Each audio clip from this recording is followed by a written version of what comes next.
الحمد لله وكفى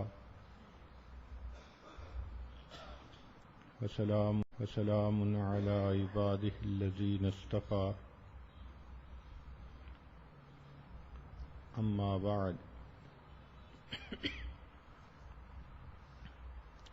أعوذ بالله من الشيطان الرجيم بسم الله الرحمن الرحيم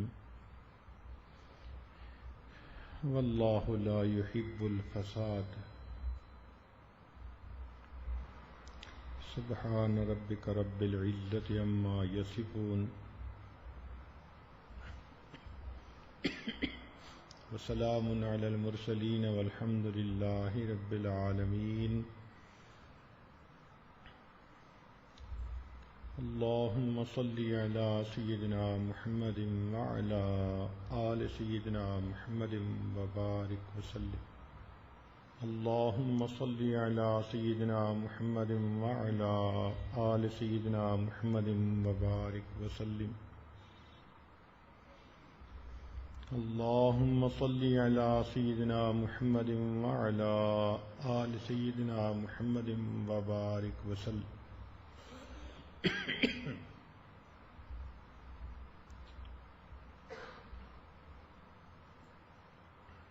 آپس کے لڑائی جھگڑوں میں جھگڑے کی ایک نوعیت گھریلو ہوتی ہے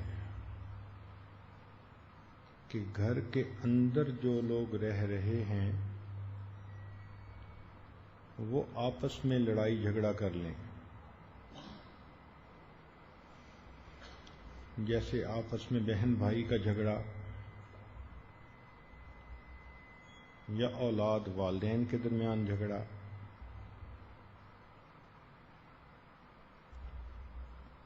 اس کو سمجھنے کے لیے شرعی طور پر جو گھر کا سیٹ اپ ہے اس کو سمجھنے کی ضرورت ہے۔ اللہ رب العزت نے انسان کو ایسے اعضاء دیے جو ایک دوسرے کی ضد ہیں، اپنی صفات کے اعتبار سے یہ اعضاء ایک دوسرے کی ضد ہیں، اس لیے کہتے ہیں کہ انسان ضدین کا مجموعہ ہے۔ جیسے آنکھ دیکھ سکتی ہے باقی پورا جسم نہیں دیکھ سکتا، یہ ایک دوسرے کی ضد ہوئے۔ زبان بول سکتی ہے باقی پورا جسم نہیں بول سکتا، ایک دوسرے کی ضد ہوئے۔ کان سن سکتے ہیں باقی پورا جسم نہیں سن سکتا، یہ ایک دوسرے کی ضد ہوئے۔ تو معلوم ہوا کہ انسانی جسم ایسے اعضاء سے مل کر بنا ہے جو اپنی صفات کے اعتبار سے ایک دوسرے کے مخالف، ایک دوسرے کے ضد ہیں، لیکن اللہ رب العزت نے اس جسم کے اندر ایک نعمت کو اتارا جس کو روح کہتے ہیں، لہذا روح کی موجودگی میں سب اعضاء ایک بن کر کام کرتے ہیں، ان کا آپس میں جوڑ بھی ہوتا ہے، ایک دوسرے کے ساتھ ان کی کوآرڈینیشن ہوتی ہے۔ چنانچہ ایک آدمی کے اگر سر میں درد ہو تو آنکھوں میں سے آنسو آئیں گے، آنکھ کبھی یہ تو نہیں کہے گی نا کہ یہ میرا پرابلم نہیں، یہ تو سر کا پرابلم ہے، کیونکہ سب اعضاء ایک بنے ہوئے ہیں، لہذا ایک کی خوشی سب کی خوشی، ایک کا غم سب کا غم۔ اگر سر میں درد ہے تو آنکھوں سے آنسو آئیں گے،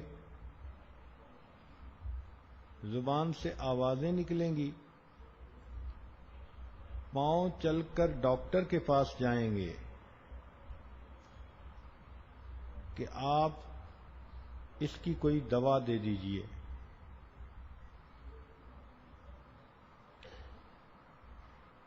تو گویا روح کی موجودگی میں جسم کے اعضاء ایک ہوتے ہیں، ایک دوسرے کے ساتھ مل جل کر زندگی گزارتے ہیں۔ کوئی دشمن اگر کسی کے سر پر ڈنڈا مارنا چاہے تو آپ دیکھیں گی کہ فوراً اس کے ہاتھ اٹھیں گے اور اس ڈنڈے کو پکڑنے کی کوشش کریں گے۔ ایسا کیوں کر رہے ہیں؟ وہ کوئی ہاتھوں پہ تو ڈنڈا نہیں مار رہا، جی وہ سر پہ ڈنڈا مارنا چاہتا ہے، مگر چونکہ یہ سب ایک ہیں لہذا سر کی تکلیف پورے جسم کی تکلیف ہوگی، اس لیے ہاتھ اس کو بچانے کے لیے اٹھے اور پاؤں وہاں سے بھاگے اپنے آپ کو بچانے کے لیے۔ تو زندہ انسان کے سب اعضاء ایک ہوتے ہیں، نیک ہوتے ہیں، آپس میں ایک دوسرے کے کوآرڈینیشن ہوتی ہے۔ یہاں نیک سے یہ مراد ہے۔ اب اگر اس انسان کے جسم سے روح کو نکال دیا جائے تو آپ دیکھیں گی کہ سب اعضاء ایک دوسرے سے اجنبی بن جائیں گے۔ جس انسان کی روح نکل گئی اس کی زبان کو بھی اگر کوئی آدمی کاٹ دے، نہ آنکھوں سے آنسو آئیں گے، نہ اس کے منہ سے تکلیف کی آواز نکلے گی، نہ ہاتھ پاؤں ہلیں گے اور وہاں سے بھاگنے کی کوشش کریں گے۔ کیوں؟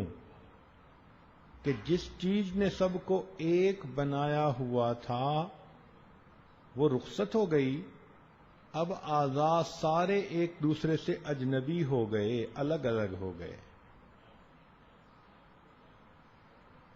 اگر کوئی انسان یوں سوچے کہ بندے کی روح تو نکل گئی، ہم اس کے منہ کو سیل کر دیتے ہیں اور اس کے ناک کے راستے سے اس کے اندر ہوا بھر دیتے ہیں، تو کیا ہوا کے بھرنے سے وہ انسان زندہ ہو جائے گا؟ ہرگز نہیں۔ روح کا قائم مقام اور کوئی چیز نہیں بن سکتی۔ اب اس مثال کو ذہن میں رکھتے ہوئے ایک گھر کو اپنے سامنے رکھیے۔ ہر گھر ایسے افراد کا مجموعہ ہے جو اپنی پوزیشن، اپنے مقام کے اعتبار سے ایک دوسرے کے مخالف ہیں۔ مثلا باپ ہے، اس کی پوزیشن گھر میں کوئی دوسرا نہیں لے سکتا۔ ماں ہے، اس کی پوزیشن بیٹی نہیں لے سکتی، اس کی پوزیشن گھر میں کوئی دوسرا نہیں لے سکتا۔ بیٹی ہے، اس کا مقام ماں نہیں لے سکتی۔ بھائی ہے، اس کا مقام کوئی دوسرا نہیں لے سکتا۔ تو ماں، باپ، بہن، بھائی یہ مل کر ایک گھر بن گیا، مگر ہر ایک کی اپنی ایک آئیڈینٹی ہے۔ تو یوں کہہ سکتے ہیں کہ گھر ایسے افراد کا مجموعہ ہے جو ایک دوسرے کی ضد ہیں، مگر اللہ رب العزت نے ان میں ایک نعمت کو اتارا جس کی موجودگی میں یہ افراد اس طرح مل کر ایک اور نیک بن کر کام کرتے ہیں جس طرح روح کی موجودگی میں جسم کے اعضاء ایک بن کر کام کرتے ہیں، اور اس چیز کا نام ہے دین۔ لہذا جس گھر کے اندر دین ہوگا، نام کا نہیں عمل میں ہوگا، تو آپ دیکھیں گی کہ گھر کے لوگوں کے درمیان الفتیں، محبتیں ہوں گی، دل ایک دوسرے کے قریب ہوں گے، ایک فرد کی خوشی سارے گھر کی خوشی ہوگی اور ایک فرد کا غم سارے گھر کا غم ہوگا۔ یہ زندہ جسم کی طرح گھرانا ہے، اور اگر دین کو گھر سے نکال دیا جائے تو جس طرح روح کی عدم موجودگی میں اعضاء ایک دوسرے سے اجنبی ہو جاتے ہیں، تو دین کی عدم موجودگی میں یہ سارے افراد ایک دوسرے سے الگ ہو جاتے ہیں۔ جس طرح جسم میں ہوا بھر دی جائے تو جسم زندہ نہیں ہوتا، اسی طرح گھر میں انسان کے بنے ہوئے کوئی اپنے اصول لاگو کر دیے جائیں، کوئی الزم لاگو کر دیا جائے تو اس سے گھر کے اندر وہ محبتیں پیدا نہیں ہو سکتی۔ اس دنیا میں اللہ رب العزت نے دو چیزوں کو جوڑنے کے لیے کوئی نہ کوئی تیسری چیز بنائی ہے۔ مثلا دو اینٹوں کو جوڑنے کے لیے اللہ رب العزت نے سیمنٹ کو بنا دیا، لیکن لکڑی کے دو ٹکڑوں کو جوڑنے کے لیے سیمنٹ کام نہیں آئے گا۔ وہاں ہو سکتا ہے کہ آپ کیل استعمال کریں اور لکڑی کے دو ٹکڑے بالکل یکجان ہو جائیں، لیکن کاغذ کے دو ٹکڑے جوڑنے ہوں، نہ سیمنٹ کام آئے گا نہ کیل کام آئے گا، وہاں پر گلو کام آئے گی۔ کپڑے کے دو ٹکڑے جوڑنے ہوں، نہ سیمنٹ کام آئے گا نہ کیل کام آئے گا نہ گلو کام آئے گی، ہو سکتا ہے وہاں پر سوئی دھاگا کام آ جائے۔ تو دیکھیں کہ مختلف چیزوں کو جوڑنے کے لیے کوئی نہ کوئی اللہ نے تیسری چیز بنائی ہے۔ سوال پیدا ہوتا ہے کہ دو انسانوں کے دلوں کو جوڑنے کے لیے اللہ نے کیا چیز بنائی؟ تو اس کا جواب دین اسلام ہے۔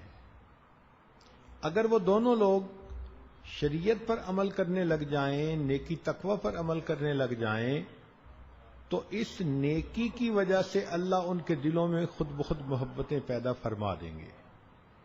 اور اس کی دلیل قرآن عظیم الشان میں سے اللہ تعالی ارشاد فرماتے ہیں، ان الذین آمنوا وعملوا الصالحات سیجعل لهم الرحمن ودا، کہ جو لوگ ایمان لائیں گے، نیک اعمال کریں گے، ہم ان کے دلوں کے اندر محبتیں بھر دیں گے۔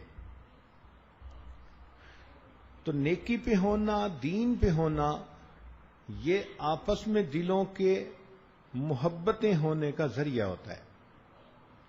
اس لیے جو میاں بیوی دیندار ہوں ان کے درمیان مثالی محبتیں ہوتی ہیں، جو ماں باپ اور اولاد سب کے سب دیندار ہوں ان کے درمیان آپس میں مثالی تعلق ہوتا ہے۔ اس لیے گھر کے اندر محبتوں کو پھیلانے کے لیے، خوشیوں بھری زندگی گزارنے کے لیے سب افراد کو دین پر زندگی گزارنی چاہیے۔ بیٹی بھی دیندار، بیٹا بھی دیندار، ماں باپ بھی دیندار، تو دین پر عمل کی برکت سے اللہ تعالی دلوں کے اندر محبتیں بھر دیتے ہیں۔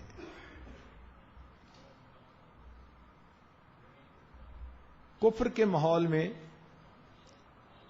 ماں باپ اور اولاد کے درمیان وہ محبت ہرگز نہیں ہوتی جو دیندار گھرانوں کے اندر ہوتی ہے۔ تاہم انسان ہے، غفلت کا شکار ہو جاتا ہے۔ ہم دیکھتے ہیں کہ ہمارے گھروں میں اگرچہ ماں باپ اور اولاد کے درمیان بہت محبتیں ہوتی ہیں، لیکن کہیں کہیں ہمیں جھگڑے بھی نظر آتے ہیں۔ اب ان جھگڑوں کی نوعیت دو قسم کی ہوتی ہے، ایک بہن بھائی کے درمیان لڑائی جھگڑا، اور دوسرا ماں باپ اور اولاد کے درمیان لڑائی جھگڑا۔ تو آئیے بہن بھائی یا دو بھائی دو بہنوں کے درمیان لڑائی جھگڑوں کے اوپر کچھ تھوڑی دیر غور کر لیں۔ عام طور پر دیکھا کہ چونکہ بھائی بہن ہوتے ہیں بھائی بھائی ہوتے ہیں، ایک ماں باپ کی اولاد ہوتی ہے، تو جوانی کی عمر میں آپس میں ان کے ہنسی مذاق ہوتا ہے، اور زیادہ تر یہی ہنسی مذاق ایک دوسرے کے ساتھ جھگڑے کی بنیاد بن جاتا ہے۔ بھائیوں کی عام طور پر عادت ہوتی ہے کہ بہنوں کو تنگ کرتے ہیں،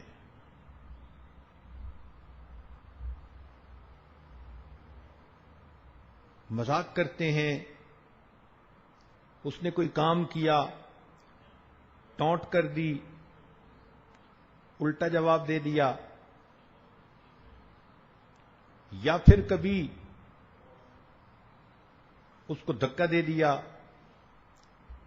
اس کے بال کھینچ لیے۔ اب یہ جو کر رہے ہوتے ہیں وہ نفرت سے نہیں کرتے، محبت سے کر رہے ہوتے ہیں، لیکن نوجوان بچے ہیں، ان کو یہ پتہ نہیں ہوتا کہ اس کو اگلا کیسے محسوس کرے گا۔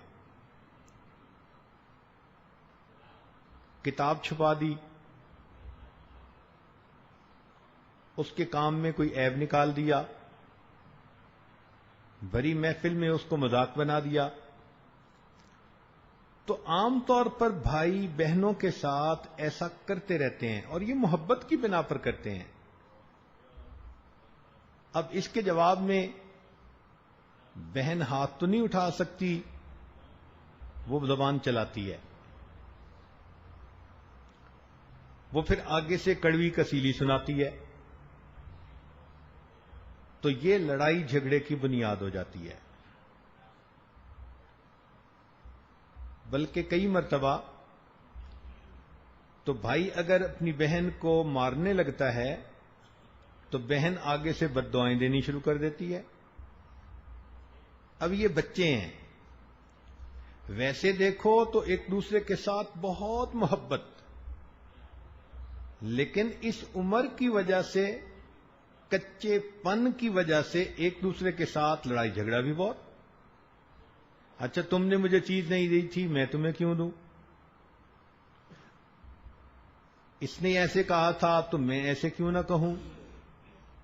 بس اس قسم کی چھوٹی چھوٹی باتیں ہوتی ہیں جس پر آپس میں ایک دوسرے کے ساتھ کھٹک پیدا ہوتی رہتی ہے۔ تو بنیادی وجہ اس کی ایک دوسرے کے ساتھ ہنسی مذاق، ایک دوسرے کے ساتھ حسد یا بدگمانی، یا ایک سوچتا ہے کہ ماں باپ اس کو پرائیورٹی زیادہ دیتے ہیں، مجھے نہیں دیتے، بڑے بھائی کی بات تو سب مانتے ہیں، میری بات تو کوئی سنتا ہی نہیں۔ اس قسم کی فیلنگز جو ہیں وہ آپس میں بھائی بہنوں کی لڑائی کا ذریعہ بنتی ہیں۔ اللہ رب العزت چاہتے ہیں کہ ایک ماں باپ کی اولاد آپس میں الفتوں محبتوں کی زندگی گزارے۔ لہذا اگر دو بھائی ہیں تو ان کو سمجھنا چاہیے کہ ہمارے درمیان ایک خون کا رشتہ بھی ہے اور دوسرا دین کا رشتہ بھی ہے۔ خون کے رشتے سے مراد کہ ماں باپ چاہیں گے دونوں ہمارے بیٹے ہیں، یہ آپس میں محبت پیار سے رہیں، اور دین کے رشتے سے مراد کہ اللہ تعالیٰ چاہتے ہیں دونوں میرے بندے ہیں، آپس میں محبت پیار سے رہیں۔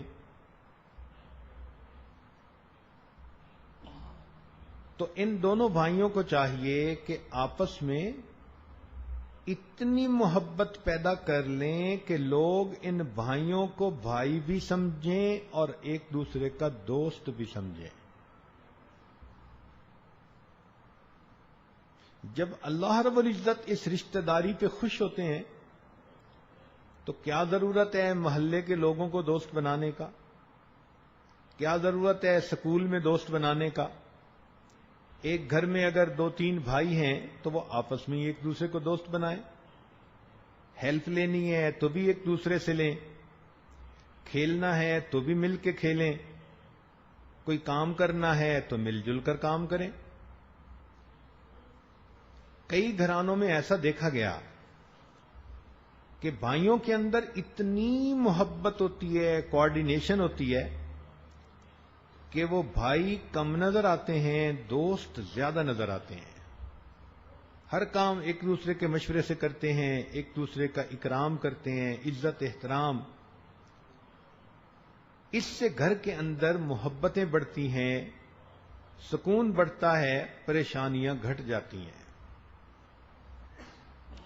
اور سچی بات یہی ہے کہ دنیا ہو یا آخرت، بندے پہ جب بھی مصیبت آئے تو اسے یاد تو اپنا بھائی ہی آتا ہے. اس کی دلیل قرآن عظیم الشان میں سے اللہ رب العزت نے جب حضرت موسیٰ علیہ السلام کو نبوت سے سرفراز فرمایا، حکم دیا اذهب الى فرعون انه طغى، جائیے فرعون کے پاس، وہ باغی طاغی بن گیا ہے. تو سیدنا موسیٰ علیہ السلام سمجھے کہ یہ بہت بڑا بوجھ ہے، مجھ اکیلے کے لیے اٹھانا مشکل ہوگا. اب اس بوجھ کو اٹھانے کے وقت ان کو اپنا بھائی یاد آیا. کیا دعا مانگی؟ رب اشرح لی صدری ویسر لی امری واحلل عقدۃ من لسانی یفقہوا قولی. پھر آگے کہا واجعل لی وزیرا من اہلی ہارون اخی، اے اللہ میرے بھائی ہارون کو آپ میرا وزیر بنا دیجئے. تو دیکھیے کہ اس بوجھ کو اٹھاتے ہوئے موسیٰ علیہ السلام کو اپنا بھائی یاد آیا. اسی طرح آخرت میں بھی ہوگا. چنانچہ قرآن مجید میں ہے کہ جب ایک آدمی کے گناہ زیادہ ہوں گے، نیکیاں تھوڑی ہوں گی، پریشان ہوگا، اسے کہا جائے گا کہ تم اپنے متعلقین سے نیکیاں لے سکتے ہو تو لے لو. تو یہ سب سے پہلے کس کی طرف رجوع کرے گا؟ قرآن مجید نے کہا یوم یفر المرء من اخی، بھائی کا نام سب سے پہلے آیا. تو اللہ رب العزت نے یہ ایسا رشتہ بنایا ہے کہ دنیا آخرت میں انسان اس کی طرف رجوع کرتا ہے. تو جب اللہ رب العزت چاہتے ہیں کہ دو بھائی محبتوں سے رہیں تو آپس میں محبت سے رہیں، زندگی بھی اچھی گزرے گی اور نامہ اعمال میں نیکیاں بھی لکھی جائیں گی. اس کو کہتے ہیں ہم خرما و ہم ثواب، کھجوریں بھی کھاؤ اور ثواب بھی لو. ایک دوسرے کی غلطیوں کو معاف کر دینا یہ عظمت ہوا کرتی ہے. آپس میں ہنسی مذاق ہو جاتا ہے، ایک سیریس بیٹھا ہے، دوسرا خواہ مخواہ مذاق کر کے اس کو تنگ کر رہا ہے، تو پھر آپس میں الجھ پڑتے ہیں. یہ غلط بات ہے. مذاق اس حد تک کرنا چاہیے کہ جو دوسرا برداشت کر سکے. جب دوسرے کا دل دکھے تو ایسا مذاق اچھا نہیں بلکہ برا ہوا کرتا ہے. دوسرے کو چھیڑنا، اس کو کسی غلطی پہ آر دلانا، فرض کرو کہ اس کو امتحان میں اچھے نمبر نہیں ملے، اب اس کا ریکارڈ لگانا، اس سے پھر دوسرے بندے کا دل دکھتا ہے. ہمارے بزرگوں نے ایک اصول بتایا، فرمایا کہ اگر اپنی عزت کرانا چاہتے ہو تو تم دوسروں کی عزت کرو. یہ نہیں ہو سکتا کہ ایک تو مذاق ہی اڑاتا رہے اور دوسرا اس کی عزت کرتا رہے. تالی دو ہاتھوں سے بجتی ہے. ایک دوسرے کے ساتھ اکرام کا معاملہ کرے کہ وہ چھوٹا ہے لہذا بڑے کا اکرام کرتا ہے، بڑا چھوٹے کے ساتھ شفقت رکھے کہ میرا بھائی ہے مجھ سے چھوٹا ہے. جب ایک طرف سے شفقت ہوگی دوسری طرف سے عزت ہوگی تو آپس میں الفتیں محبتیں بڑھ جائیں گی. تو بھلائی اور خیر خواہی کا رویہ اپنانے سے دلوں میں احترام پیدا ہوتا ہے. یہ جو آپس میں تعلق جوڑنا ہے اس کو شریعت نے صلہ رحمی کہا. صلہ رحمی کا مطلب کہ جن رشتے ناتوں کو شریعت نے کہا کہ قریبی ہیں ان کو مضبوط رکھا جائے، آپس میں میل جول لین دین پیار محبت یہ تعلق نبھایا جائے، اس کو صلہ رحمی کہتے ہیں. اور ایک دوسرے کے ساتھ بولنا چھوڑ دینا، انٹریکٹ کرنا چھوڑ دینا، اس کو قطع رحمی قطع تعلقی کہتے ہیں. تو اللہ تعالیٰ کو قطع تعلقی ناپسند ہے اور محبت پیار سے آپس میں رہنا صلہ رحمی یہ پسند ہے. حدیث پاک میں آتا ہے کہ دو چیزوں کا بدلہ بہت جلدی ملتا ہے. توجہ سے سنیں اور نوجوان بچے اور بچیاں اس بات کو پلے باندھیں کہ دو چیزوں کا بدلہ انسان کو بہت جلدی ملتا ہے. ایک، اگر آپس میں صلہ رحمی کرے تو اس کی برکتیں اس کی زندگی میں بہت جلدی ظاہر ہوتی ہیں. اور دوسرا، اگر کوئی بندہ تکبر کا بول بولے تو تکبر کا بول بولنے کی وجہ سے، ظلم کرنے کی وجہ سے اس کا عذاب انسان کو بہت جلدی آنکھوں سے دیکھنا نصیب ہو جاتا ہے. تو صلہ رحمی کا ثواب جلدی ملتا ہے، ظلم کا عذاب جلدی ملتا ہے. پھر سنیے، صلہ رحمی کا ثواب جلدی ملتا ہے اور ظلم کا عذاب جلدی ملتا ہے. یہ دونوں کام ایسے ہیں، لہذا ہمیں چاہیے کہ ہم آپس میں صلہ رحمی کے ساتھ رہیں. ایک حدیث مبارکہ میں نبی علیہ الصلوۃ والسلام نے ارشاد فرمایا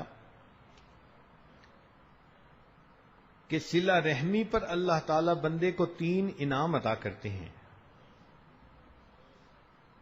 صلہ رحمی پر، صلہ رحمی سے کیا مراد؟ کہ بہن بھائی آپس میں اگر محبت پیار سے رہیں، کوآرڈینیشن کے ساتھ رہیں، تو صلہ رحمی کے 3 انعام. پہلا انعام، اللہ تعالیٰ بندے کی عمر کو طویل کر دیتے ہیں، لمبی عمر عطا کرتے ہیں. دوسرا انعام، اللہ رب العزت اس بندہ کے رزق کشادہ فرما دیتے ہیں، کھلا رزق عطا فرما دیتے ہیں. صلہ رحمی کرنے والے کو کبھی بھی رزق کی تنگی میں اللہ نہیں ڈالتے، کھلا رزق دنیا میں عطا فرما دیتے ہیں. اور تیسرا انعام کہ صلہ رحمی کرنے والے کو اللہ تعالیٰ بری موت سے محفوظ فرما دیتے ہیں. تو موت بھی کلمے پہ نصیب ہو گئی، مال میں بھی برکت ہو گئی، عمر میں بھی برکت ہو گئی. تو بتائیے کہ اس کے علاوہ بندہ اور کیا چاہتا ہے؟ اکثر ہمارے جو مسائل ہیں یا صحت سے متعلق، یا کاروبار سے متعلق، یا دین سے متعلق، تو تینوں مسائل کا حل صلہ رحمی میں. جب عمر طویل ہوگی تو اس کا مطلب یہ کہ صحت اچھی ہوگی. جب رزق کشادہ ہوگا اس کا مطلب کہ قرضوں مرضوں سے جان چھوٹ جائے گی، غیر کے سامنے ہاتھ نہیں پھیلانا پڑے گا. اللہ تعالیٰ لینے والے کی جگہ بندے کو دینے والا بنائیں گے. اور بری موت سے حفاظت سے مراد یہ کہ اللہ رب العزت بندے کو دین والی زندگی عطا فرمائیں گے تاکہ اس کی زندگی بھی محمود اور پھر اس کی موت بھی محمود ہو سکے. ان تین انعامات کو سامنے رکھیں تو جی چاہتا ہے کہ بہن بھائی آپس میں مثالی محبت کی زندگی گزاریں،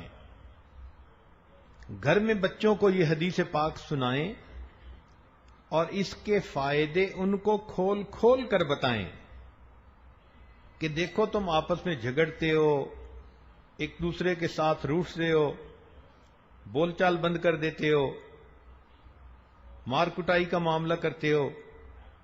اللہ رب العزت چاہتے ہیں کہ محبت و پیار سے رہو تو دیکھو کتنے بڑے بڑے انعام ملیں گے کہ نبی علیہ السلام نے فرمایا کہ بندے کی عمر طویل کر دی جاتی ہے، رزق کھلا کر دیا جاتا ہے، اور بری موت سے بندے کی حفاظت کر دی جاتی ہے۔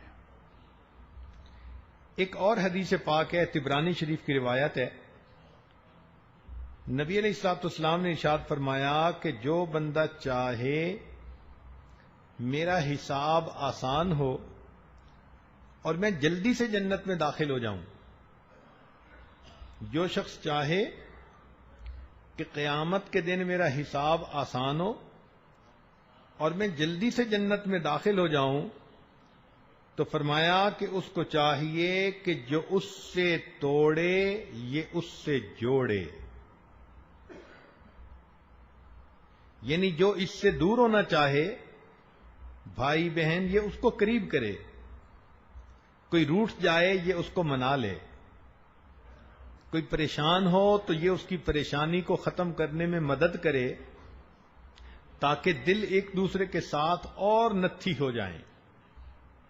فرمایا جو تجھ سے توڑے تو اجھ سے جوڑ۔ یہ نہیں ہے کہ جیسے ہم کہتے ہیں ہمارے ساتھ کوئی اچھا رہے گا تو ہم اچھا رہیں گے، اگر برا ہوگا تو ہم بھی برے بنیں گے، یہ تو تجارت ہوئی۔ نبی علیہ السلام نے فرمایا جو تجھ سے توڑے تو اس سے جوڑ، یعنی جو تجھ سے دور ہونا چاہے تو اس کو اپنی محبت پیار سے قریب کر لے۔ دوسرا فرمایا کہ جو تجھ پر ظلم کرے تو اللہ کے لیے اس کو معاف کر دے۔ لہذا بھائی بہنوں میں آپس میں اگر کسی نے مذاق کر دیا، زیادتی کر دی، دوسرے کا دل دکھا دیا، گو ایسا نہیں کرنا چاہیے تھا، مگر معاف کرنے والے کو چاہیے کہ جلدی معاف کر دے تاکہ اللہ کی رحمتوں سے اس کو حصہ نصیب ہو۔ اور تیسرا فرمایا کہ جو تجھے محروم کرے تو اس کو عطا کر دے۔ بہن بھائیوں میں یہ بھی مسئلہ ہوتا ہے، یہ چیز لایا تھا اس نے مجھے نہیں دی تھی تو میں اس کو کیوں دوں؟ فلاں موقع پہ دیکھیں اس نے کھلونا میں نے کھیلنے کے لیے مانگا تھا، کمپیوٹر کہا تھا کہ میں استعمال کرتا ہوں، اس نے مجھے نہیں دیا تھا، تو فرمایا کہ جو تجھے محروم کرے تو اس کو عطا کرے۔ یہ دین اسلام کتنا پیارا ہے، شریعت کے اندر کیا حسن ہے کہ زندگی گزارنے کے اتنے بہترین اصول بتا دیے گئے۔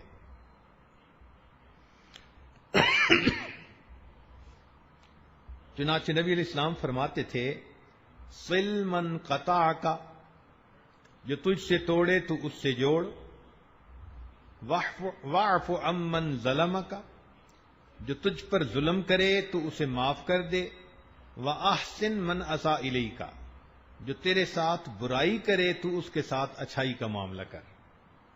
ان تین کاموں کے کرنے پر نبی علیہ السلام نے فرمایا کہ اس بندے کا حساب آسان ہوگا، جنت میں آسانی کے ساتھ داخل ہوگا۔ اب پہلی حدیث اور دوسری حدیث کو ملا کر اگر دیکھیں تو معلوم یہ ہوا کہ جو بندہ صلہ رحمی کرے گا اللہ رب العزت دنیا میں اس کو لمبی عمر دیں گے، دنیا میں اس کو فراخ رزق عطا کریں گے، اور موت اللہ تعالیٰ اس کو ایمان پر عطا کریں گے، اور چوتھی بات کہ قیامت کی رسوائی سے بچائیں گے اور آسانی سے اس کو جنت میں داخل فرما دیں گے۔ تو یہ کیسا پیارا عمل ہے کہ جس ایک عمل کے کرنے پر انسان سیدھا جنت میں جائے گا۔ تو تو نوجوان بچے بچیوں کو یہ احادیث سنا کر اس کی اہمیت کو اجاگر کریں کہ آپس میں انہیں محبت پیار سے رہنا ہے. بلکہ ایک اور حدیث مبارکہ ہے کہ صلہ رحمی اللہ رب العزت کو اتنی پسند ہے، یہ مل جل کر محبت پیار سے رہنا، صلہ رحمی.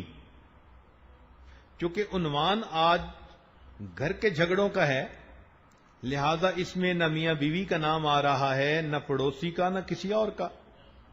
صلہ رحمی تو تمام ان رشتوں میں شامل جو شریعت نے قرار دیے ہیں، لیکن عنوان کی وجہ سے چونکہ نوجوان بچوں کا تذکرہ چل رہا، انہی کا نام لیا جا رہا ہے.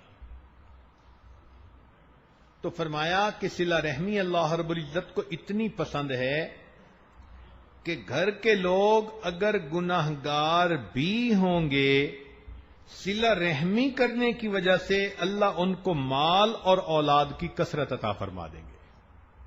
اللہ اکبر کبیرہ. کہ اگر کسی گھر کے لوگ گناہگار بھی ہیں، اس لیے آپ دیکھیں گی کہ کتنے لوگ ہوتے ہیں ظاہر میں نماز کا اہتمام نہیں، رسم و رواج کی زندگی، لیکن مال بھی خوب ہوتا ہے، اولاد بھی خوب ہوتی ہے. وجہ کیا؟ کہ آپس میں وہ محبت و پیار سے رہ رہے ہوتے ہیں. اس عمل کی وجہ سے اللہ رب العزت ان کو مال میں بھی کثرت دے دیتا ہے، اولاد میں بھی کثرت دے دیتا ہے.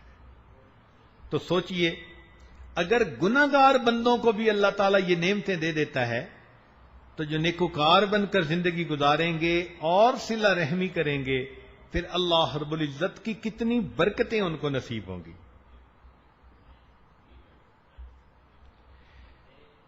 دوسرا زاویہ ماں باپ اور اولاد کے درمیان. عام طور پر دیکھا کہ ماں باپ اولاد کی تربیت چاہتے ہیں، ان کو روک ٹوک کرتے ہیں. نوجوان بچوں کو روک ٹوک بری لگتی ہے. ماں نے کہہ دیا بیٹی تم نے فلاں کے گھر نہیں جانا، حکمت ہوگی کوئی اس میں. اب بیٹی کو غصہ چڑھ گیا، امی تو پابندیاں ہی لگاتی رہتی ہے، باجی کو جانے دیتی ہے، مجھے کیوں نہیں جانے دیتی. ماں نے کہا کہ بیٹی تم دوپٹے کا خیال نہیں رکھتی. کیا مصیبت ہے، امی گھر میں بھی آرام سے نہیں رہنے دیتی. تو بجائے اس کے کہ بچی یوں کہے کہ ہاں امی یہ اچھی عادت ہے مجھے اپنانی ہے، اس کو پابندیاں نظر آتی ہیں. جب نفس کے اندر انانیت ہوتی ہے تو اصلاح کی ہر بات بندے کو بری لگتی ہے. میں اسے سمجھوں ہوں دشمن جو مجھے سمجھائے ہے، جو سمجھائے وہی دشمن نظر آتا ہے. فون اٹھایا، ماں نے کہہ دیا بیٹی جب میں بھی ہوں تیرے بھائی بھی ہیں تو گھر میں دوسرے لوگ فون اٹھا لیں گے، آپ کیوں اٹھاتی ہو؟ اس پہ جھگڑا. ماں نے کہہ دیا کہ دسترخوان پہ بیٹھے ہوئے کہ فلاں چیز کم ہے لے کے آؤ، ہر وقت مجھے ہی کام کہا جاتا ہے، مجھے سکون سے امی کھانا بھی نہیں کھانے دیتی. تو نوجوانوں کی تھنکنگ بھی عجیب ہوتی ہے. تو کئی مرتبہ تو روک ٹوک پہ ان کو دکھ ہوتا ہے، حالانکہ ماں باپ ان کے محسن ہوتے ہیں، وہ ان کو اچھی باتوں پہ روک ٹوک کر رہے ہوتے ہیں، مگر یہ اس بات کو سمجھ نہیں رہے ہوتے. لہذا روک ٹوک سے دل کا تنگ ہونا یہ انتہائی بری بات ہے. روک ٹوک کو اپنے لیے بہتر سمجھیے. نوجوان بچے یہ سمجھیں کہ شکر ہے ہمارے قریب کوئی ایسا ہے کہ جو ہمیں غلطی ہونے سے پہلے اس سے بچا لیتا ہے. ہر بندے کو تجربات کرنے کی ضرورت نہیں.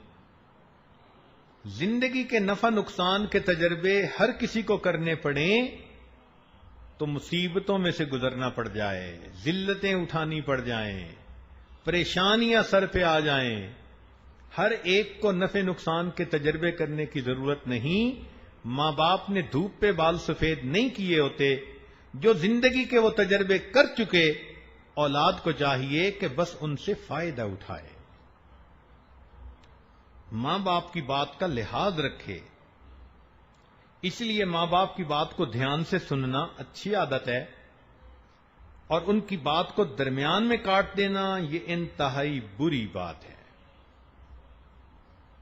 نوجوان بچوں کو یہ بھی دیکھا کہ ان کا دل چاہتا ہے کہ مجھے ہر مشورے میں شامل کیا جائے. چونکہ ٹین ایجر ہو جاتے ہیں تو وہ سمجھتے ہیں کہ جی گھر کے مشورے میں میری بات ہی نہیں سنتے، مجھ سے کوئی پوچھتا ہی نہیں. یا چھوٹا کہتا ہے جی بڑے بھائی سے تو پوچھ لیتے ہیں، مجھ سے کوئی پوچھتا ہی نہیں. یہ عمر ہی ایسی ہے کہ اس عمر میں بندہ چاہتا ہے کہ یا تو میری بات مانی جائے، اگر مان لو تو بچے کے اندر احساس برتری آ جائے گا. وہ یہ سمجھے گا کہ بس میری ہی بات مانی جاتی ہے، میں سپیریئر ہوں دوسروں سے. اور اگر نہ مانی جائے تو اس میں احساس کمتری آ جاتا ہے، ڈپریشن کا شکار. تو دونوں باتیں عجیب. اس میں تحمل مزاجی کام آتی ہے کہ ماں باپ عقل مندی کے ساتھ بچے کو ڈیل کریں، نہ اس میں احساس برتری پیدا ہونے دیں، نہ اس میں احساس کمتری پیدا ہونے دیں. چونکہ عمر ایسی ہے کہ فوراً غصہ آتا ہے، اور نوجوان بچوں کو جب غصہ آتا ہے تو لگتا ہے کہ کہیں سے کوئی سیلاب آ گیا ہے. اسی وقت ایک دوسرے سے جدا ہونے کی باتیں کرتے ہیں، گھر سے نکل جانے کی بات کرتے ہیں، بس مرنے مارنے پہ تل جاتے ہیں. ان کا غصہ ان کے کنٹرول میں نہیں ہوتا. اب ان نوجوان بچوں سے یہ پوچھا جائے کہ آپ کو کس نے پال پوس کر بڑا کیا، تو جواب ملے گا ماں باپ نے. بھائی ماں باپ کے ساتھ بڑے بہن بھائیوں کا بھی تو حصہ ہے، انہوں نے بھی تو ماں باپ کا ساتھ دیا. چھوٹے ہوتے ہیں تو بڑی بہن ماں کی طرح اس کا خیال رکھتی ہے. رشتہ دار جو قریبی ہوتے ہیں وہ مورل سپورٹ دیتے ہیں. خالہ پھپھو اور اس قسم کے جو رشتے ہوتے ہیں ان کی مورل سپورٹ ہوتی ہے. تو بچے خود بخود پل کے جوان نہیں ہو جاتے، ان کے بڑے اور جوان ہونے میں قریب کے لوگوں کا حصہ ہوتا ہے. تو جب چھوٹے تھے، ہر کام میں محتاج تھے، تب آخر کسی نے تمہارا خیال رکھا نا. تمہاری ماں راتوں کو جاگتی تھی، اس نے بچپن میں ولادت کے بعد سلیپ لیس نائٹس گزاری کہ سال 2 سال تک بچے عام طور پہ راتوں کو جاگتے ہیں، روتے ہیں. ماں تھکی ہوئی بھی ہو تو اس کو بچے کی خاطر جاگنا پڑتا ہے. اور جو چھوٹے بچے ہیں ان کی تو ہم نے عجیب عادت دیکھی، اللہ کے فضل سے پورے دن وہ سوتے ہیں، اور جب رات ماں باپ کے سونے کا وقت ہوتا ہے اس وقت وہ جاگتے ہیں. اور میں اپنے دوستوں کو اکثر یہی کہتا ہوں کہ بچوں کی برکت ہے کہ آپ کو بھی تہجد پڑھنی نصیب ہو جاتی ہے. تو ماں باپ نے بھی تو آخر جاگ کے راتیں گزاری نا زندگی کی. پہلے بچے کو کھلایا، بعد میں ماں نے کھایا. پہلے بچے کو پلایا، بعد میں بچے نے پیا، بعد میں ماں نے پیا. پہلے بچے کو سلایا اور بعد میں ماں جا کر سوئی. قربانی تھی نا اس کی. تو آخر اس قربانی کا کوئی ریٹرن ہونا چاہیے. کیا اتنا بھی اس ماں کا حق نہیں کہ وہ نوجوان بچے کو کوئی بات سمجھائے تو یہ اس کی بات کو تسلی سے سن لے؟ آج کل کے نوجوان تو بس ماں کو اللہ میاں کی گائے سمجھتے ہیں، لحاظ ہی نہیں کرتے. آئیے دیکھیے شریعت نے کیا کہا. قرآن عظیم الشان میں اللہ رب العزت ارشاد فرماتے ہیں وَبِالْوَالِدَيْنِ إِحْسَانًا، کہ تم ماں باپ کے ساتھ حسن سلوک کا معاملہ کرو. ماں باپ دونوں کے ساتھ. گو کہ ایک صحابی نے پوچھا کہ میں کس کے ساتھ حسن سلوک کروں؟ فرمایا ماں. پھر پوچھا کس کے ساتھ؟ فرمایا ماں. تیسری مرتبہ کس کے ساتھ؟ فرمایا ماں. چوتھی مرتبہ پوچھا تو فرمایا ہاں باپ کے ساتھ بھی حسن سلوک کرو. تو اس حدیث پاک سے یہ مطلب نکلا کہ باپ کے ساتھ بھی حسن سلوک کرنا ہے، مگر ماں کا اس سے بھی زیادہ خیال رکھنا ہے، اس لیے کہ ماں نے تکلیف زیادہ اٹھائی ہوتی ہے.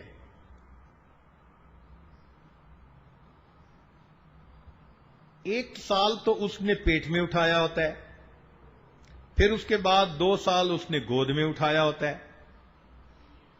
ہر وقت بچے ہی میں مصروف ہوتی ہے. 24 گھنٹے کی خادمہ. کوئی ڈیوٹی تھوڑا ہوتی ہے کہ 8 گھنٹے میں بچے کو اٹینڈ کروں گی اور پھر میں بری. نہیں، ماں باپ تو 24 گھنٹے اس کے لیے ہیں. بلکہ پہلے وقتوں میں جب آج کل کے ڈائپر نہیں ہوتے تھے اور بچے رات کو سوئے ہوئے سردی کے موسم میں اپنے بستر پر پیشاب کر دیتے تھے، تو ہم نے ایسی مثالیں بھی سنی کہ ماں بچے کو خشک بستر پر لٹا دیتی تھی اور گیلے بستر پر خود لیٹ جاتی تھی. اللہ اکبر کبیرہ. ہمارے قریبی رشتہ داروں میں ایک بچی نے نیت کر لی کہ اللہ نے مجھے بیٹا دیا ہے، میں اس کو ہمیشہ باوضو دودھ پلاؤں گی. اللہ اکبر کبیرہ. ہم نے جو اس بچی کو دیکھا، اتنا مجاہدہ، حیران رہ گئے.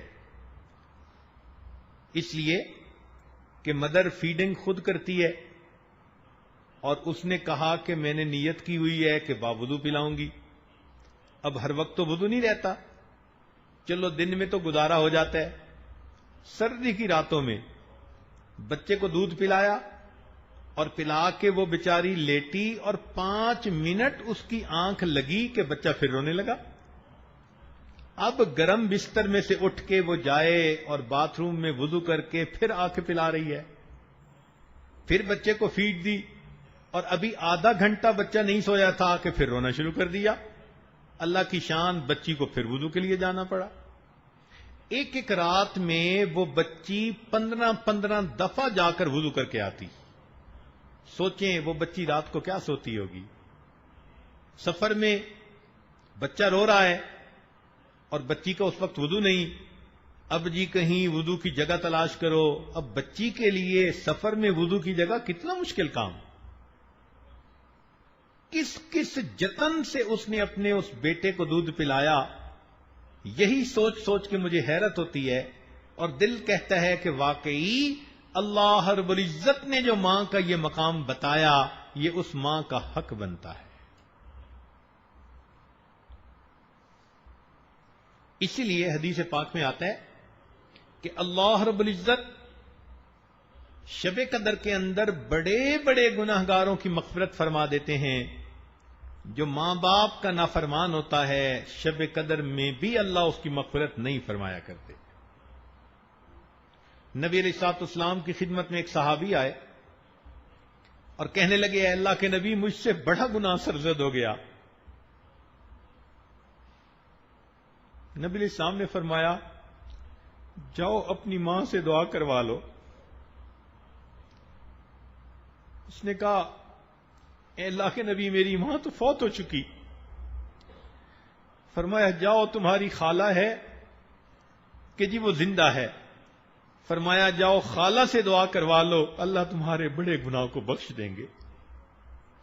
سوچئے جب کبیرہ گناہوں کو اللہ ماں کے ہاتھ اٹھنے پر معاف فرما دیتے ہیں تو اللہ کے ہاں ماں کا کیا مقام ہوگا.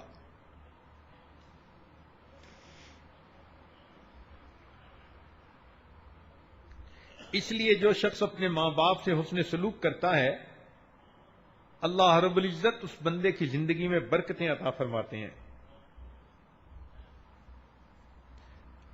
حدیث پاک کا مفہوم سنیں اور دل کے کانوں سے سنیں.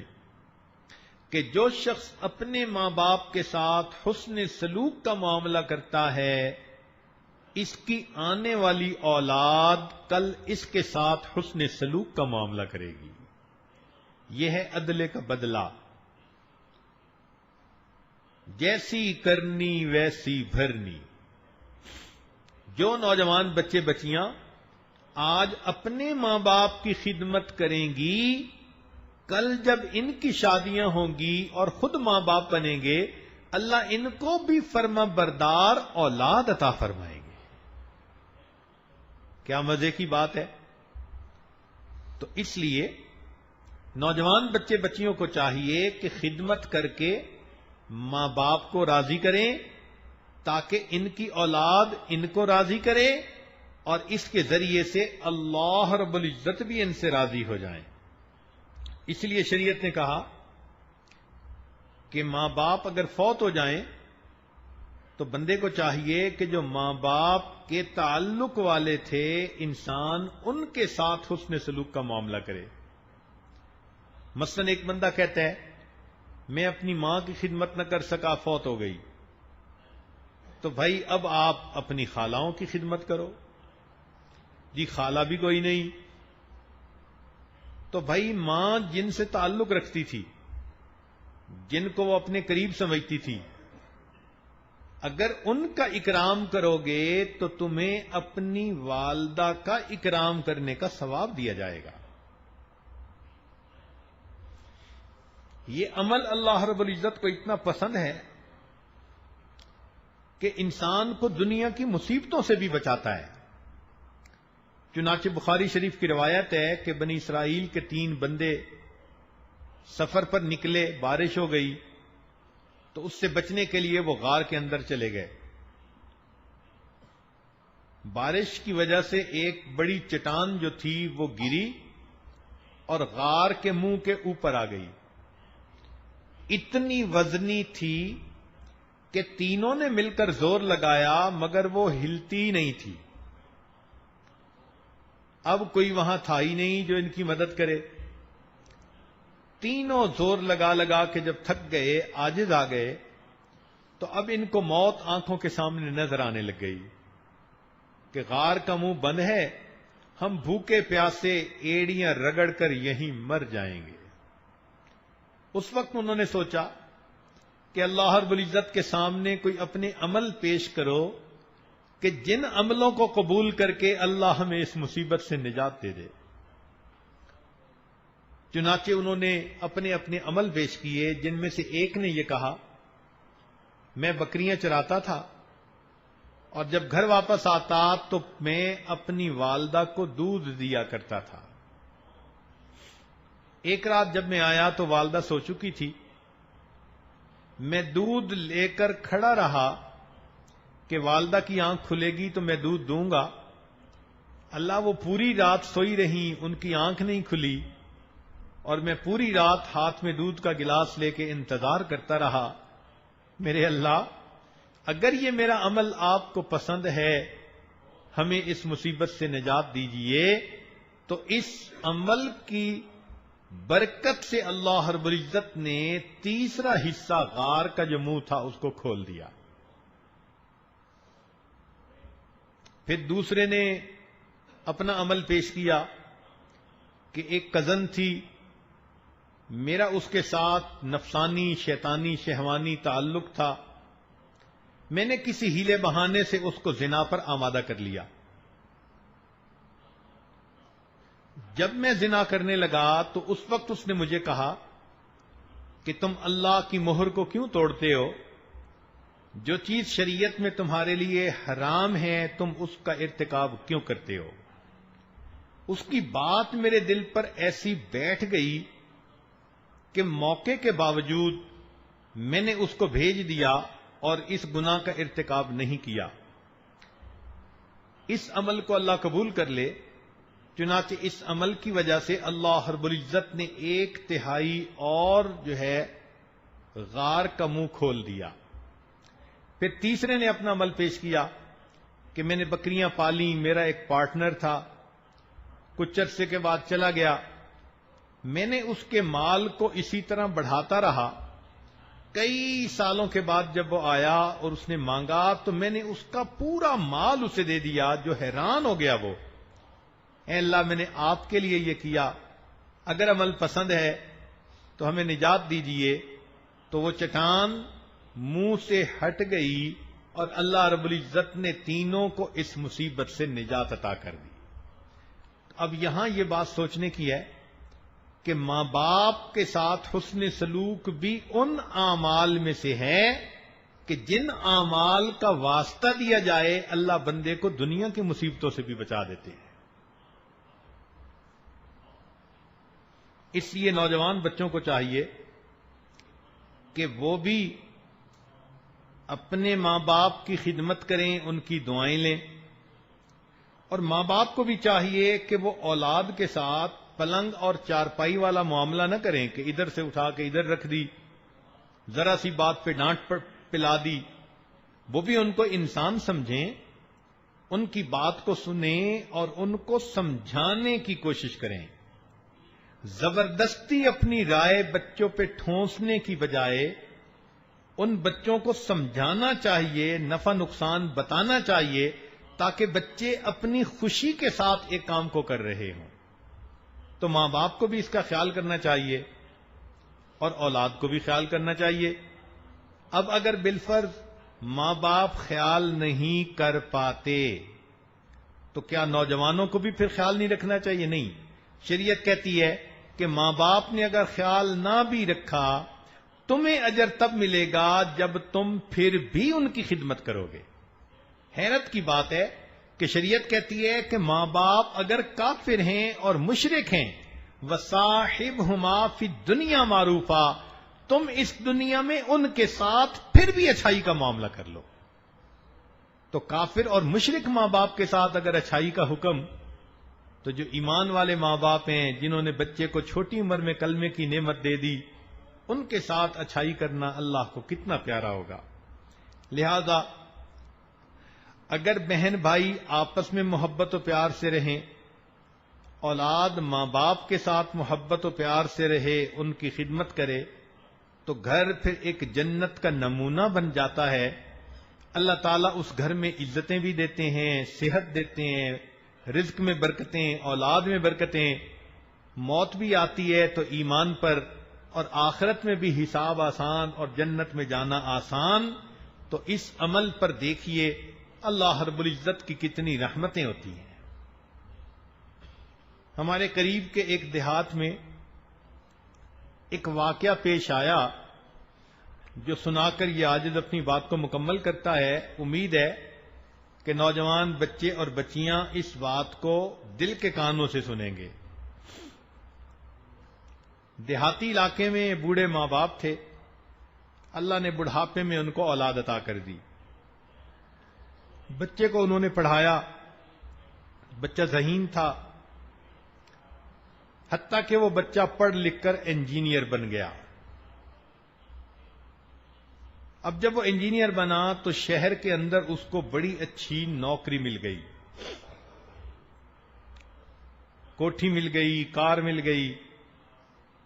اس نے ماں باپ کو کہا کہ جی آئیں میرے ساتھ شہر میں رہیں. ماں باپ چونکہ دیہات میں رہنے کے عادی تھے, رشتہ داریاں وہیں تھیں اور آزاد ماحول فضا تھی, اور وہ اس ماحول میں ایڈجسٹ ہو چکے تھے. وہ کچھ دن تو شہر میں رہے, کوئی بیمار ہے تو دیہات میں جاؤ, کسی کی خوشی تو جاؤ, غمی تو جاؤ.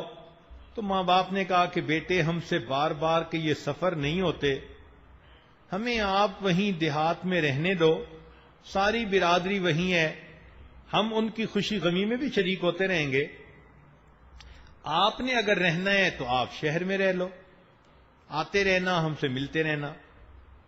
چنانچہ اس طرح بچے نے شہر رہنا شروع کر دیا.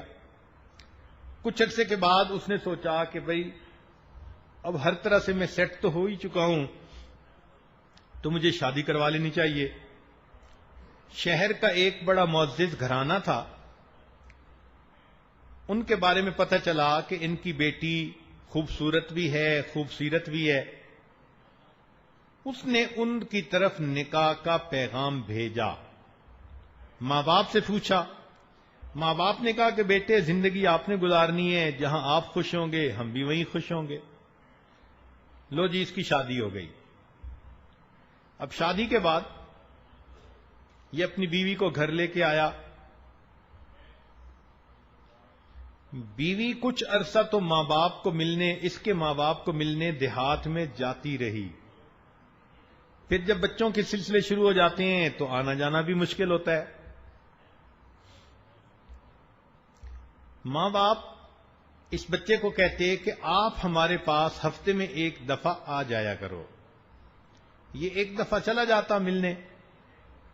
اب بندہ ہے کئی دفعہ پلاننگ کرتا ہے کہ میں 2 گھنٹے میں آ جاؤں گا اور 2 کی جگہ 6 گھنٹے لگ جاتے ہیں. تو جب اس طرح ذرا دیر ہونی شروع ہوئی تو بیوی کو بھی برا لگا. وہ بھی پھر بولنا شروع ہو گئی. جیسے عورتوں کی ایک لینگویج ہوتی ہے، بس آپ تو جب چلے جاتے ہیں تو پچھلے تو آپ کے لیے نظر میں مر ہی جاتے ہیں، پیچھے تو کوئی ہوتا ہی نہیں. بس آپ جایا کریں تو وہیں ماں کے پاس بیٹھ جایا کریں، وہیں رہا کریں، یہاں آنے کی کیا ضرورت ہے. اب یہ نوجوان بچہ شریف النفس تھا، سمجھاتا اپنی بیوی کو. وہ بھی امیر گھرانے کی تھی اور آگے سے بات کو بڑھا دیتی تھی. خواہ مخواہ کے آرگومنٹس آپس میں ہو جاتے. اور یہ ہر ہفتے کا مسئلہ. 1 دن 2 دن 2-4 سال گزرے تو اب جو ہے بیوی جو تھی وہ ماں باپ کے پاس جانے سے الرجک ہو گئی. جب یہ جانے لگتا تو وہ ہنگامہ کر دیتی.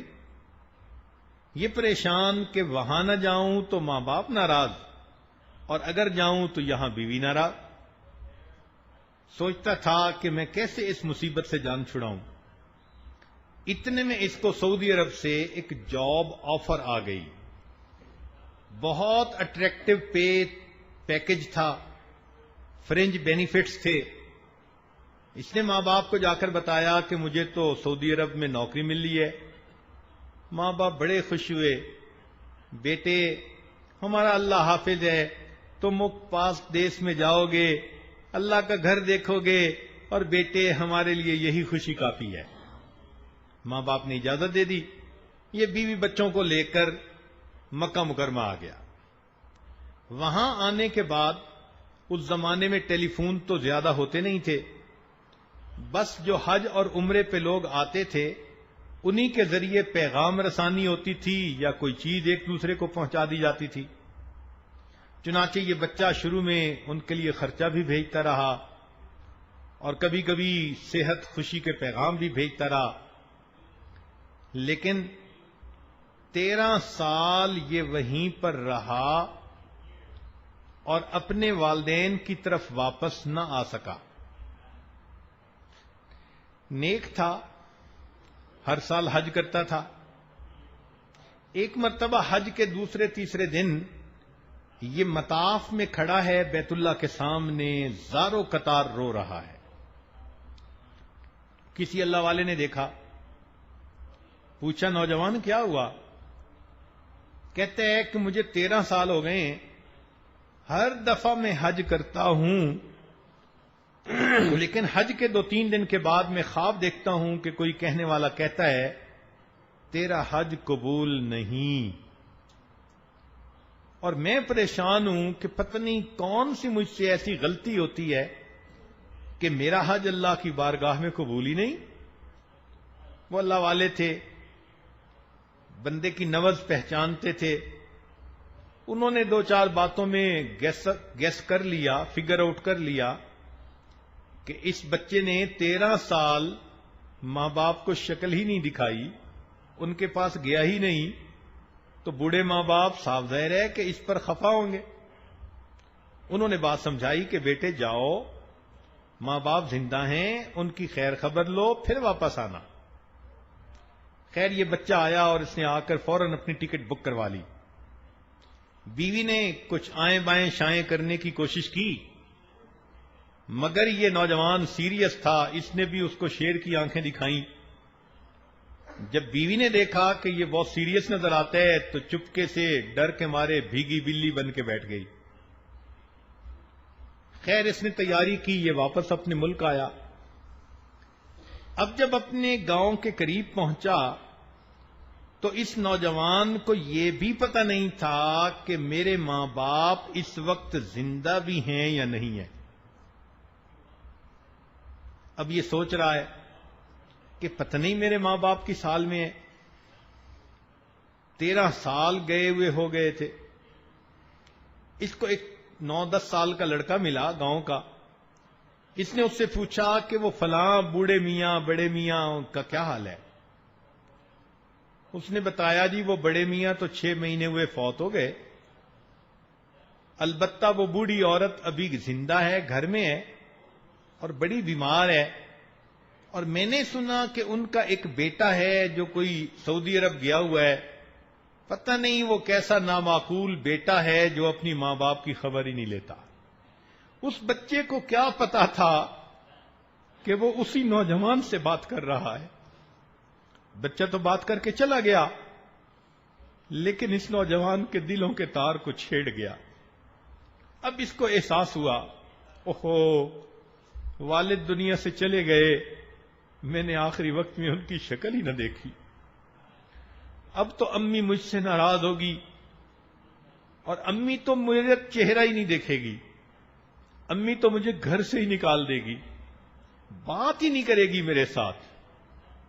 اب یہ سوچ رہا ہے کہ میں امی کو کیسے مناؤں گا. مغموم دل ہے, گھر کی طرف جا رہا ہے. بالآخر اس نے جب گھر کے دروازے پر پہنچ کر دیکھا تو دروازہ کھلا تھا, کواڑ ملے ہوئے تھے. اس نے آہستہ سے دروازہ کھولا, اندر داخل ہوا. کیا دیکھتا ہے کہ صحن میں چارپائی کے اوپر اس کی بوڑھی بیمار والدہ لیٹی ہوئی ہیں. ہڈیوں کا ڈھانچہ تھیں, وہ چارپائی کے ساتھ لگی ہوئی تھیں. اس کو خیال آیا کہ کہیں امی سو نہ رہی ہو, تو میں پہلے آہستہ آہستہ چلتے ہوئے قریب جاتا ہوں. چونکہ اس کی والدہ جو تھی اس کے بارے میں اس کو پتا تھا کہ اس کی بینائی چلی گئی, اس کی آنکھوں پہ موتیا آ گیا, بڑھاپے میں جو آ جاتا ہے عام طور پر. تو یہ اس کو پتا تھا کہ میری والدہ کی بینائی کام نہیں کرتی. آہستہ آہستہ چلتے چلتے قریب ہوا, دبے پاؤں.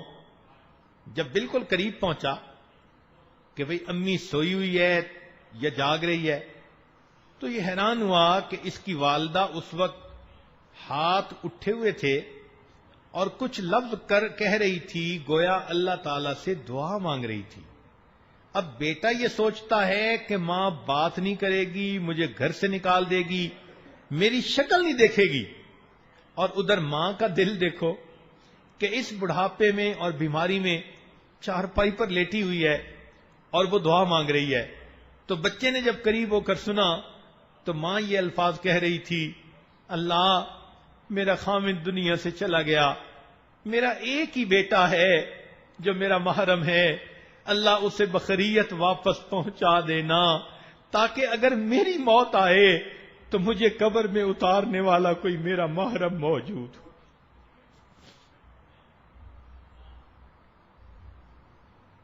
ماں یہ دعائیں مانگ رہی ہے اور بیٹا سمجھتا ہے کہ ماں مجھے دیکھنا بھی گوارا نہیں کرے گی.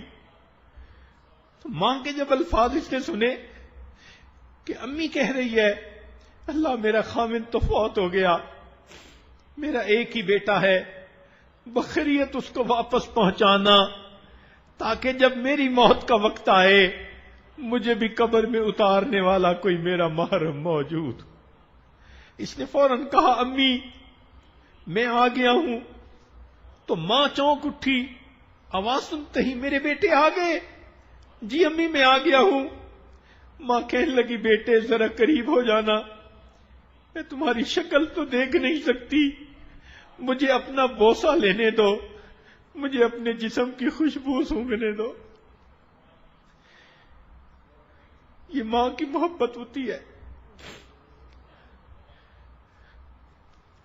خیر یہ بچہ 2-4 دن وہاں رہا. اللہ کی شان کہ ماں بیمار تھی, چند دنوں میں فوت ہو گئی. اس نے اپنی والدہ کو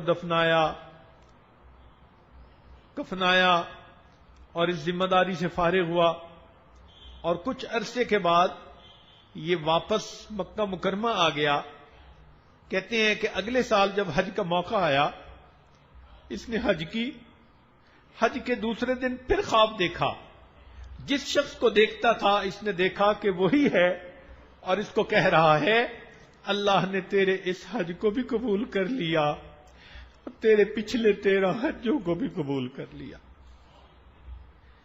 جب ماں باپ کے ساتھ حسن سلوک سے اللہ رب العزت بندے کے عملوں کو قبول کر لیتے ہیں اور اس کے ساتھ رحمتوں کا معاملہ کرتے ہیں تو نوجوانوں کو چاہیے کہ گھروں میں نہ آپس میں الجھیں، نہ ماں باپ کی بے قدری کریں. ماں باپ شفقتوں والا معاملہ کریں، اولاد خدمت کا معاملہ کرے. سب محبت پیار کے ساتھ رہیں، لڑائی جھگڑے سے بچیں. یہ فساد ہے اور واللہ لا یحب الفساد. اللہ تعالی فساد کو پسند نہیں فرماتے. اللہ تعالی ہمیں ایک بن کر اور نیک بن کر زندگی گزارنے کی توفیق عطا فرمائے. وآخر دعوانا ان الحمد للہ رب العالمین. تھوڑی دیر مراقبہ کر لیجئے، آنکھوں کو بند کر لیجئے، سر کو جھکا لیجئے. دنیا اور جو کچھ دنیا میں ہے اس سے ہٹ کٹ کے اللہ رب العزت کی یاد میں ڈوب جائیے. انسان اپنے اندر جھانکتا ہے، اسے اپنی اصل تصویر نظر آتی ہے. اپنے من کے دریچے کو کھولیے، اپنی اصل تصویر کو دیکھیے. لا الہ الا اللہ محمد رسول اللہ. دعا کر لیجئے. سبحان ربی العلی الوہاب. اللہم صلی علی سیدنا محمد وعلی آل سیدنا محمد وبارک وسلم. ربنا لا تزغ قلوبنا بعد اذ ہدیتنا وہب لنا من لدنک رحمہ انک انت الوہاب. اے رب کریم، ہم آپ کے عاجز مسکین بندے ہیں، ہمارے گناہوں کو معاف فرما، خطاؤں سے درگزر فرما، عیبوں کی پردہ پوشی فرما. اے اللہ، جبریل علیہ السلام نے بد دعا کی تھی برباد ہو جائے وہ شخص جس نے اپنے ماں باپ کو بڑھاپے میں پایا اور اس نے اپنی مغفرت نہ کروائی، اور آپ کے پیارے محبوب نے اس پر آمین کہہ دیا تھا. اے اللہ، مہربانی فرما دیجئے، ہمارے گناہوں کو معاف کر دیجئے. ہم سے ماں باپ کی خدمت میں جو کوتاہی ہوئی اللہ اس کو درگزر فرما دیجئے. میرے مولا رحمت کا معاملہ فرمائیے. جن نوجوان بچوں کے ماں باپ زندہ ہیں اللہ ان کو ان کی قدردانی کی توفیق عطا فرما دیجئے. میرے مولا ہمارے گھروں سے لڑائی جھگڑوں کو ختم فرما دیجئے. اللہ اس فتنے فساد کو ختم کر دیجئے. گھروں کے اندر اللہ سکون کا ماحول بنا دیجئے. آپس میں الفتیں محبتیں پیدا کر دیجئے. اتفاق اتحاد کی زندگی عطا فرما دیجئے. میرے مولا آنے والے وقت کو گزرے وقت سے بہتر بنا دیجئے. رمضان کے ان مبارک اوقات میں اے اللہ ہماری مغفرت فرما دیجئے. جو مانگا وہ بھی عطا فرما، جو مانگنا چاہیے تھا نہیں مانگ سکے وہ بھی عطا فرما.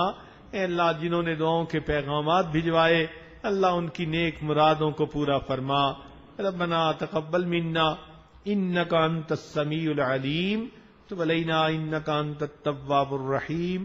صلی اللہ تعالی علی حبیبہ سیدنا محمد وآلہ واصحابہ اجمعین برحمتک یا ارحم الراحمین. برحمتک یا ارحم الراحمین. برحمتک یا ارحم الراحمین. برحمتک یا ارحم الراحمین. برحمتک یا ارحم الراحمین. برحمتک یا ارحم الراحمین. برحمتک یا ارحم الراحمین. برحمتک یا ارحم الراحمین.